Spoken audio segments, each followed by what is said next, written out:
رسول محمد صلی اللہ علیہ وآلہ وسلم پر نازل کی ہے، جو تمہاری کتاب تورات کو سچا کہتی ہے، اس پر ایمان لاؤ اور اس سے منکر اول نہ بنو، اور میری آیتوں میں تحریف کر کے ان کے بدلے تھوڑی سی قیمت یعنی دنیاوی منفعت نہ حاصل کرو، اور مجھ سے خوف رکھو، اور نماز پڑھا کرو اور زکوٰۃ دیا کرو، اور خدا کے آگے جھکنے والوں کے ساتھ جھکا کرو۔ یہ کیا عقل کی بات ہے کہ تم لوگوں کو نیکی کرنے کو کہتے ہو اور اپنے تئیں فراموش کیے دیتے ہو، حالانکہ تم کتاب خدا بھی پڑھتے ہو، کیا تم سمجھتے نہیں؟ اور رنج و تکلیف میں صبر اور نماز سے مدد لیا کرو، اور بے شک نماز گراں ہے مگر ان لوگوں پر گراں نہیں جو عجز کرنے والے ہیں، جو یقین کیے ہوئے ہیں کہ وہ اپنے پروردگار سے ملنے والے ہیں اور اس کی طرف لوٹ کر جانے والے ہیں۔ اے یعقوب کی اولاد، میرے وہ احسان یاد کرو جو میں نے تم پر کیے تھے، اور یہ کہ میں نے تم کو جہان کے لوگوں پر فضیلت بخشی تھی، اور اس دن سے ڈرو جب کوئی کسی کے کچھ بھی کام نہ آئے، اور نہ کسی کی سفارش منظور کی جائے، اور نہ کسی سے کسی طرح کا بدلہ قبول کیا جائے، اور نہ لوگ کسی اور طرح مدد حاصل کر سکیں۔ اور ہمارے ان احسانات کو یاد کرو جب ہم نے تم کو قوم فرعون سے مخلصی بخشی، وہ لوگ تم کو بڑا دکھ دیتے تھے، تمہارے بیٹوں کو تو قتل کر ڈالتے تھے اور بیٹیوں کو زندہ رہنے دیتے تھے، اور اس میں تمہارے پروردگار کی طرف سے بڑی سخت آزمائش تھی۔ اور جب ہم نے تمہارے لیے دریا کو پھاڑ دیا تو تم کو تو نجات دی، اور فرعون کی قوم کو غرق کر دیا، اور تم دیکھ ہی تو رہے تھے۔ اور جب ہم نے موسیٰ سے 40 رات کا وعدہ کیا تو تم نے ان کے پیچھے بچڑے کو معبود مقرر کر لیا، اور تم ظلم کر رہے تھے۔ پھر اس کے بعد ہم نے تم کو معاف کر دیا تاکہ تم شکر کرو۔ اور جب ہم نے موسیٰ کو کتاب اور معجزے عنایت کیے تاکہ تم ہدایت حاصل کرو۔ اور جب موسیٰ نے اپنی قوم کے لوگوں سے کہا کہ بھائیو، تم نے بچڑے کو معبود ٹھہرانے میں بڑا ظلم کیا ہے، تو اپنے پیدا کرنے والے کے آگے توبہ کرو اور اپنے تئیں ہلاک کر ڈالو، تمہارے خالق کے نزدیک تمہارے حق میں یہی بہتر ہے۔ پھر اس نے تمہارا قصور معاف کر دیا،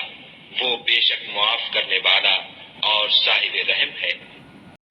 اور جب تم نے موسیٰ سے کہا کہ موسیٰ، جب تک ہم خدا کو سامنے نہ دیکھ لیں گے تم پر ایمان نہیں لائیں گے، تو تم کو بجلی نے آ گھیرا اور تم دیکھ رہے تھے۔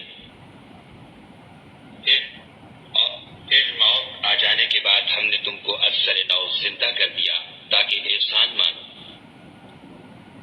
اور بادل کا تم پر سایہ کیے رکھا اور تمہارے لیے من و سلوہ اتارتے رہے کہ جو پاکیزہ چیزیں ہم نے تم کو عطا فرمائی ہیں ان کو کھاؤ پیو، مگر تمہارے بزرگوں نے ان نعمتوں کی کچھ قدر نہ جانی، اور وہ ہمارا کچھ نہیں بگاڑتے تھے بلکہ اپنا ہی نقصان کرتے تھے۔ اور جب ہم نے ان سے کہا کہ اس گاؤں میں داخل ہو جاؤ اور اس میں جہاں سے چاہو خوب کھاؤ پیو، اور دیکھنا دروازے میں داخل ہونا تو سجدہ کرنا اور حطتن کہنا، ہم تمہارے گناہ معاف کر دیں گے اور نیکی کرنے والوں کو اور زیادہ دیں گے۔ تو جو ظالم تھے انہوں نے اس لفظ کو جس کا ان کو حکم دیا تھا بدل کر اس کی جگہ اور لفظ کہنا شروع کیا، بس ہم نے ان ظالموں پر آسمان سے عذاب نازل کیا کیونکہ نافرمانیاں کیے جاتے تھے۔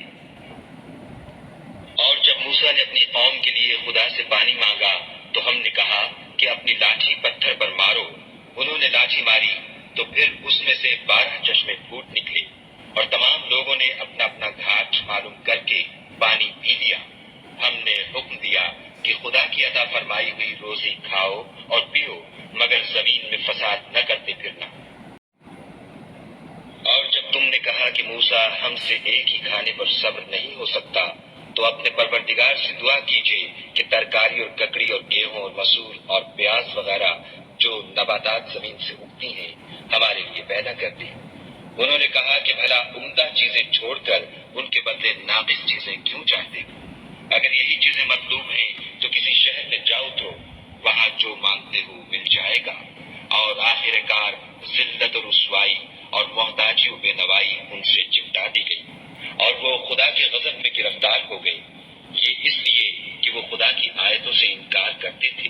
اور اس کے نبیوں کو ناحق قتل کر دیتے تھے، یعنی یہ اس لیے کہ نافرمانی کیے جاتے اور حد سے بڑھے جاتے تھے۔ جو لوگ مسلمان ہیں یا یہودی یا عیسائی یا ستارہ پرست، یعنی کوئی شخص کسی قوم و مذہب کا ہو جو خدا اور روز قیامت پر ایمان لائے گا اور عمل نیک کرے گا، تو ایسے لوگوں کو ان کے اعمال کا صلہ خدا کے ہاں ملے گا اور قیامت کے دن ان کو نہ کسی طرح کا خوف ہوگا اور نہ وہ غمناک ہوں گے۔ اور جب ہم نے تم سے عہد کر لیا اور کوہ طور کو تم پر اٹھا کھڑا کیا اور حکم دیا کہ جو کتاب ہم نے تم کو دی ہے اس کو زور سے پکڑے رہو اور جو اس میں لکھا ہے اسے یاد رکھو تاکہ عذاب سے محفوظ رہو،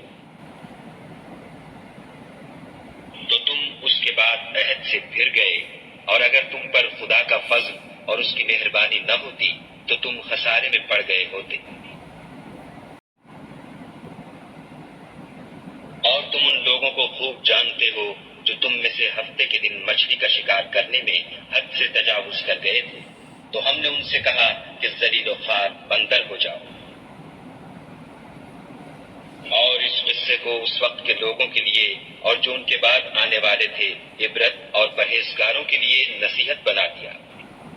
اور جب موسیٰ نے اپنی قوم کے لوگوں سے کہا کہ خدا تم کو حکم دیتا ہے کہ ایک بیل ذبح کرو، وہ بولے کیا تم ہم سے ہنسی کرتے ہو؟ موسیٰ نے کہا کہ میں خدا کی پناہ مانگتا ہوں کہ نادان بنوں۔ انہوں نے کہا اپنے پروردگار سے التجا کیجیے کہ وہ ہمیں یہ بتائے کہ وہ بیل کس طرح کا ہو۔